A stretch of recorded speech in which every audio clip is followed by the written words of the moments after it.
আসসালামু আলাইকুম। আশা করছি আপনারা প্রত্যেকে ভালো আছেন, সুস্থ আছেন। আমিও ভালো আছি আলহামদুলিল্লাহ। আমি আজকে আপনাদেরকে একটা ইম্পর্ট্যান্ট একটা বিষয়ে একটা পরামর্শ দিব যে একটা খামার থেকে আপনারা কিভাবে লাভবান হতে পারবেন। কিছু জিনিস কিন্তু আপনাদের মাথায় রাখতে হবে। এই জিনিসগুলো যদি আপনারা পালন করেন কিংবা পালন কম করলেও যদি আবার পরিপূর্ণভাবে পালন করার চেষ্টা করেন, তাহলে কিন্তু খামার থেকে একটা আপনারা ভালো লাভ করতে পারবেন। এবং এই খামারের উপর নির্ভর করেই আপনার বড় একটা বিজনেস হয়তো আপনাকে হাতছানি দিবে কিংবা আপনার ভবিষ্যৎ অনেকাংশে এটার উপর নির্ভর করবে।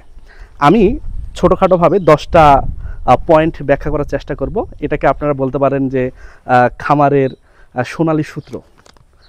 খামার করতে গেলে এই সূত্রগুলো আপনাদেরকে মাথায় রাখতে হবে। তো প্রথম যে সূত্রটা আমরা মাথায় রাখবো সেটা হলো যে উন্নত জাতকে নেওয়া। উন্নত জাতের মা যদি ভালো হয় বাচ্চা ভালো হবে, বাবা যদি ভালো হয় বাচ্চা ভালো হবে। তো খামার করার সময় সর্বপ্রথম যে জিনিসটা মনে রাখতে হবে আমাদের, যে উপযুক্ত জাত আমাদের নির্বাচন করতে হবে।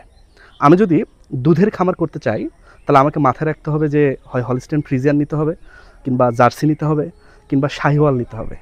এই তিনটা নিলে আমার দুধের খামারটা মোটামুটি ভালো চলবে।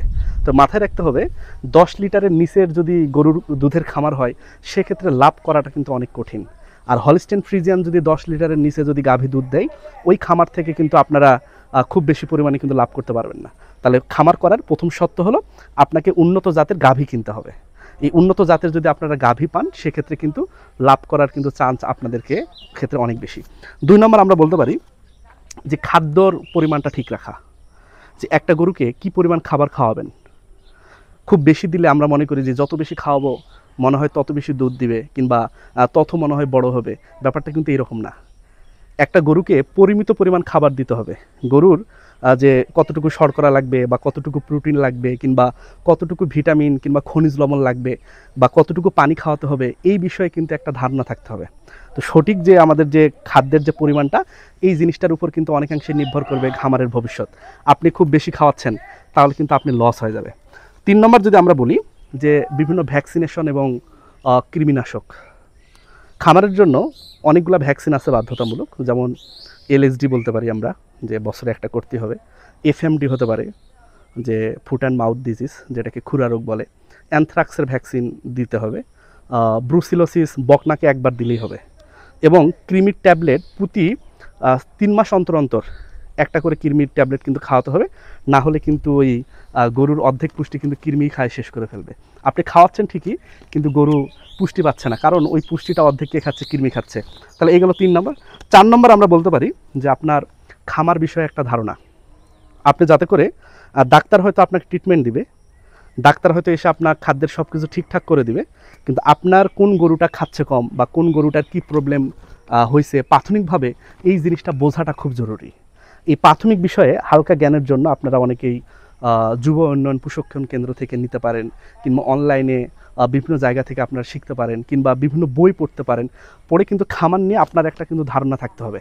মনে রাখতে হবে, অসুখ যদি একটা গরুর হয়, আর সিরিয়াস কন্ডিশনের যদি অসুখ হয়, তাহলে আপনার কিন্তু খামারের সব লাভ ওই একটা গরুর পিছনেই যাবে। ওই গরুতে যাতে আপনার লাভ হয়, লস যাতে না হয়, সে কারণে খামার বিষয়ে আপনার একটা ধারণা লাগবে। রোগ বালাই বিষয়ে একটা ধারণা লাগবে, কিভাবে কোন রোগের কী লক্ষণ, এই বিষয়ে একটা ধারণা লাগবে। 4 নম্বর। 5ম নম্বর বলি যে খামারের প্রতিটা জিনিস আমাদের বিক্রয়ের চেষ্টা। যেমন গরু তো বিক্রি করবই, দুধ বিক্রি করব, গোবর ওটাও আমরা বিক্রি করব, যাতে গোবর নষ্ট না হয় সেটা আমাদের খেয়াল রাখতে হবে। এবং আমাদের যেটা করতে হবে যে আমার বাড়ির পাশে যদি আমার একটা খামার থাকে, বা আমার এলাকায় যদি একটা খামার থাকে, তাহলে ওই খামারে যদি আমি দেখি যে আমার চোখের সামনে গরুগুলো ভালোভাবে লালন পালন হচ্ছে, ওনারা ঘি তৈরি করতেছে, বা দুধ তৈরি করতেছে, বা বাটার বানাচ্ছে, তাহলে কিন্তু আমি 2 টাকা বেশি দাম দিয়েও কিন্তু ওই খামার থেকে কিন্তু আমি নিব।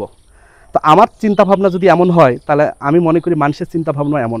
তো আপনি যদি দুধ থেকে যদি আপনি ঘি তৈরি করতে পারেন, তাহলে আপনার আশেপাশে বা লোকাল মার্কেটেই কিন্তু আপনার একটা চাহিদা থাকবে যে এই ঘিগুলো আমাদের চোখের সামনে তৈরি হয়, তো এখান থেকে নিলে আমরা হয়তো আধুনিক বা উন্নত মানের ঘিটা পাবো, প্রতারিত হওয়ার কোনো সুযোগ নাই। এই মার্কেটটা খুব দরকার। এবং এই মার্কেটটা যদি আপনি কোনোদিন বড় করতে পারেন, এটা কিন্তু আপনার ইন্ডাস্ট্রি হয়ে যাবে। 6 নম্বর যদি আমরা বলি যে পর্যাপ্ত পরিমাণে আপনার ঘাসের নিশ্চয়তা থাকতে হবে। একটা গরু, প্রাপ্তবয়স্ক একটা গাভী বছরে প্রায় 8 থেকে 10 কাঠার ঘাস খাবে। বছরে 8 থেকে 10 কাঠার ঘাস খাবে, যদি খুব খায়, খুব বড় গরু হয়। তবে আপনার যদি গোটা 10 গরু থাকে তাহলে হয়তো আপনার 2.5 বিঘা বা 3 বিঘার মতো একটা জমি হলেই আপনার কিন্তু ওই ঘাস দিয়ে কিন্তু গাভী লালন পালন করা সম্ভব। কিন্তু আপনি যদি অনেকগুলো গাভী পোষেন সেক্ষেত্রে কিন্তু কী পরিমাণ জমি লাগবে এই জিনিসটা কিন্তু আপনাদের মাথায় রাখতে হবে। তো জমির প্রথম শর্ত হলো জমি থাকতে হবে, অথবা জমি লিজ নিতে হবে, ওই জমিতে ঘাস চাষ করবেন অথবা লিজের জমিতে ঘাস চাষ করবেন এবং আপনার গরুকে পর্যাপ্ত পরিমাণে ঘাস খাওয়াবেন। ঘাস না খাওয়ালে কিন্তু দুধ হবে না, আর ঘাস না খাওয়ালে কিন্তু মনে রাখবেন দানাদার খাবার বেশি দিতে হবে, আর বেশি দানাদার খাবার বেশি টাকা, খামারে লস এসে যাবে। এরপর যদি বলি যে খামারে কিন্তু রোগবালাই মশা মাছি দ্বারা কিন্তু হয়। মশা মাছি তো বিভিন্ন বজ্রপথের উপর বসে, সেখান থেকে জীবাণু আনে, গরুর নাকে বসে, মুখে বসে, কোথাও বসে, খাদ্যের উপর বসে, এতে করে কিন্তু রোগবালাই হয়।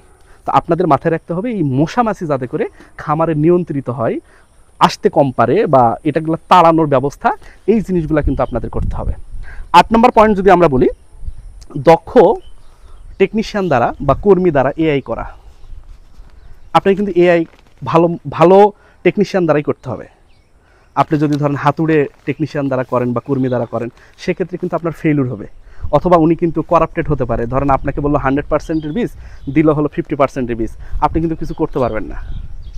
9 নম্বর যদি বলি, জাত উন্নয়ন করা। বাজার থেকে আপনি 10 লিটার একটা গাভী কিনলেন, এই গাভী থেকে কিভাবে এর বাচ্চা বা তার বাচ্চাকে 30 লিটার বা 40 লিটারের গাভীতে পরিণত করা যায়, এই জিনিসটা কিন্তু আপনাদের মাথায় রাখতে হবে। আমি জাত উন্নয়ন দিয়ে একটা ভালো ভিডিও দিছি, আপনারা সেখান থেকে দেখে নিতে পারবেন। 10 নম্বর যদি আমরা বলি, সেটা হলো খামারের পরিষ্কার পরিচ্ছন্নতা। দিনে 2 বার অন্তত গরুকে গোসল করাতে হবে, গোবর দেওয়া মাত্র গোবরটাকে টান দিতে হবে, এবং যে নালাটা থাকে এই নালার ভিতর কিন্তু কোনো প্রকার পানি, মুত, গোবর এগুলো থাকা যাবে না, অল টাইম পরিষ্কার করতে হবে, না হলে কিন্তু এগুলোতে মশামাছি হবে। যে দুধ দহন করেন সে কিন্তু অবশ্যই দুধ দহনের আগে হাত খুব ভালোভাবে পরিষ্কার করবে।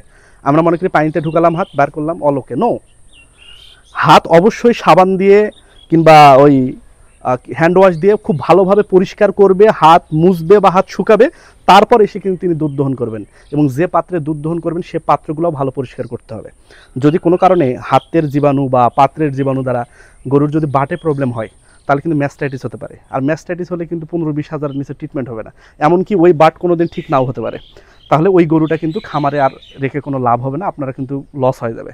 তো এই যে আমি যে 10টা নিয়ম বললাম, সোনালী নিয়ম, এই নিয়মগুলো যদি কেউ ভালোভাবে পালন করতে পারে, তাহলে তার ভবিষ্যৎ আশা করা যায় উজ্জ্বল, বাকিটা আল্লাহর উপর, এবং তার একটা নিকট ভবিষ্যতে একটা ভালো ভবিষ্যৎ হবে এর উপর দিয়ে, এবং সে কিন্তু সমাজে একজন প্রতিষ্ঠিত ব্যক্তিও হতে পারে। তো আপনারা ভালো থাকবেন, সুস্থ থাকবেন। আমাকে ভালোবাসার জন্য অসংখ্য ধন্যবাদ। আল্লাহ হাফেজ।